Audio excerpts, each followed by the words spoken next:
In the meantime, continuing coverage of the tragedy in Copley.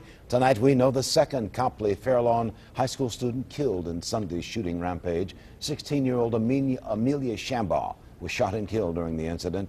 Shambaugh was in the area because she spent the night with fellow Copley student Autumn Johnson, who was also shot and killed. Meantime, the only survivor, Rebecca Dieter, the girlfriend of the gunman, Michael Hance, is in the ICU. And tonight, a special tribute to honor and remember all of the Copley Township shooting victims will take place in Akron. News Channel 5 reporter Bob Jones is live in Akron detailing that story. Bob, tonight's vigil involves several BMX racers.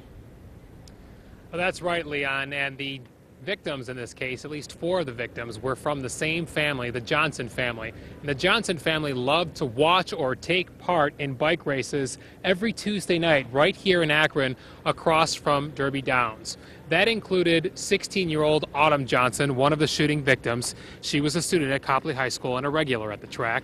Her grandfather, Russell, also donated a flagpole and planted it here.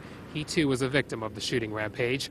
After the tragedy that left 8 people dead, organizers of the races considered canceling tonight's event. Instead, they decided to have BMX racers and spectators wear red, purple, and yellow ribbons to remember the victims.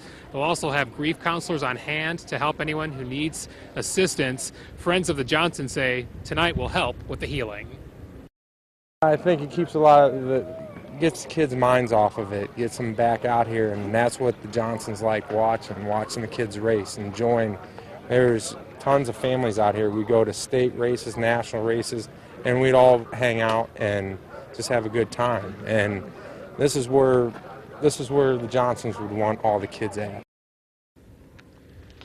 At 6:40 tonight, there will be a prayer, a large prayer around the flagpole, followed by the national anthem. Again, that flagpole was actually donated by one of the victims, Russell Johnson. The racing tonight starts at 7 o'clock, and that will be followed by a candlelight vigil.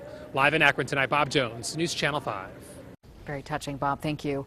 We are learning more about Michael Hance, the man who went on a deadly rampage before being shot by Copley police.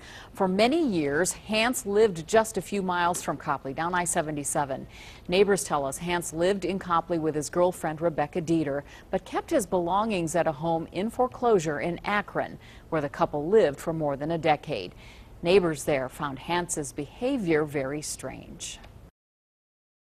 On his minivan, sleeping on the top of his minivan for maybe 2 hours, laying on top of his minivan in the driveway Tuesday. Yeah, that's something. He would just lay up on the roof of the minivan, just lay there.